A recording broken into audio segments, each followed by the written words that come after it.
Golden Oldies. Long ago, Sir Topham had brought two diesels from the other railway to the island of Sodor on trial during Flying Scotsman's visit. One had a number 7101 before it was called Bear, and the other had 199. After both diesels broke down and had to be rescued by Henry, 7101 had worked hard to help and earn his place, while 199 did nothing but moan, earning him only the nickname Spam Can as he got sent packing. Now Sir Topham had noticed that the work of the docks had become too much for some of the engines during the summer period, so he decided to borrow 199 from the other railway. No one was pleased who arrived, though. 199 was delighted to be back on Sir Topham Hatt's railway. But at first, he was as good as gold. He collected some freight cars where they were needed and checked with Cranky to see everything they needed to be, and was surprisingly polite for a short time to the other engines, but they knew they wouldn't last. Toby the steam tram and Edward the blue engine rarely saw each other on Sir Topham Hatt's railway, but when they did, they would catch up as best they could. Toby would often tell Edward about Thomas's branch line and how his friend, the blue tank engine, was getting on, while in return, Edward would tell about how the main line was doing. The two engines were the most experienced that Sir Topham Hatt owned, and many of the other engines would look up to them for inspirations and guidance. Engines such as Gordon and James are careful nowadays of what they say about Toby and Edward. Otherwise, they might find themselves stuck on a hill or spoil red paint, for example, of course. But not all the engines were as respectful to the likes of Toby and Edward. I'm sorry to say, though, that the two engines were soon targeted by 199. He called them old, slow, and out of date, and bragged how the diesels would be taking over. Most of the engines would have ignored this, as they hadn't heard at all. But Edward and Toby had never dealt with 199 themselves before once he came from the other railway. So this was going to be a tough experience for the pair of them. One morning, Edward arrived at the vicarage orchard. He had brought supplies for the vicar's annual summer party and was talking to Trevor about the work. "I just feel tired recently," he said. "I want to make Sir Topham Hatt proud, but I just feel like I'm wearing out."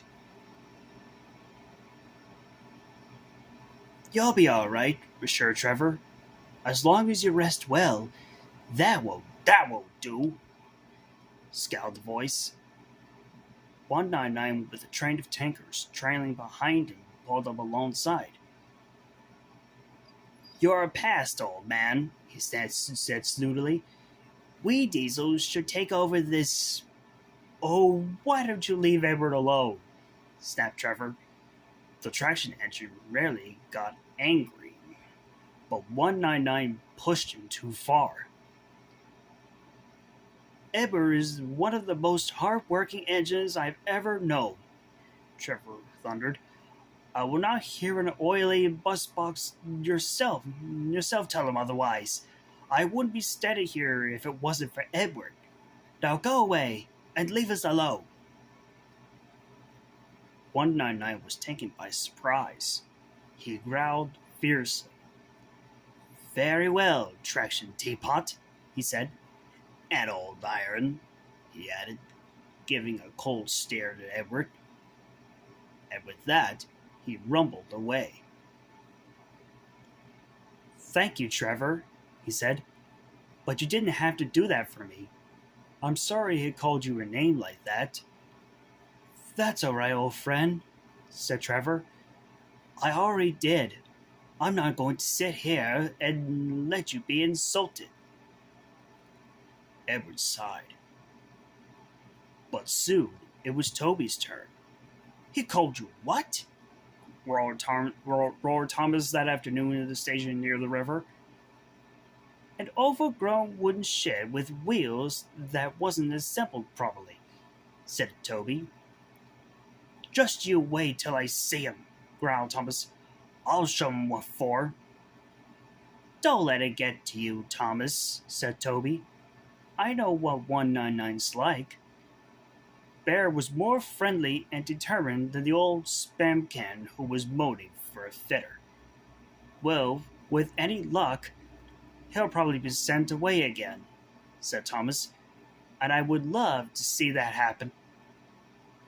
Thomas, don't think like that, said Annie. As devious as he is, added Clarabelle. He's helping you edges until Sir Toppenhead feels satisfied with the work. Pah, snorted Thomas. How long will it last? By the time the summer is over, we'll be spending the whole winter soothing our feelings. And Thomas stormed away with Annie and Clarabelle. Toby kept quiet, as he didn't want to admit it. But he knew deep down that Thomas, Annie, and Clarabelle would be right about 199. Meanwhile, 199 had delivered his tankers and was making his way back to the docks. He was too busy thinking about what he would say to Toby and Edward when he next saw them. He didn't notice that there was a hot sun stretching up ahead where they had been the rails. By the time his driver noticed, and it was already too late. Look out, 199! He shouted. 199 snapped out of his pouty chance and noticed the stretch with a clatter bump. He came off the rails and was heading straight for a nearby field. "Oh!" he cried. There came a splintering crash as 199 felt bits of broken fence attach themselves to his buffer beam. With one final fine drone, 199 plowed into the field. His exhaust started billowing clouds of gray smoke, and he was coughing wildly. "Oh!" he gasped. "Who put this field here?"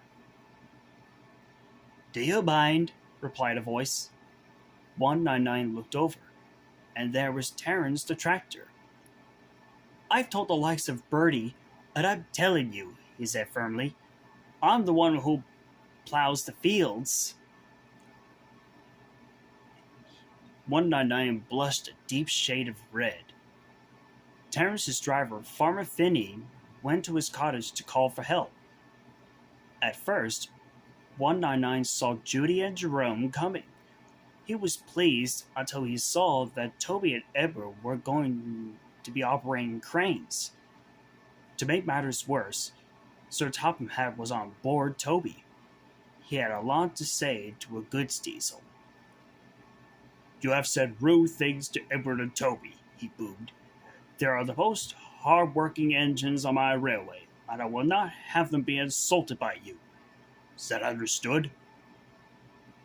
"Yes, sir," said 199 sadly.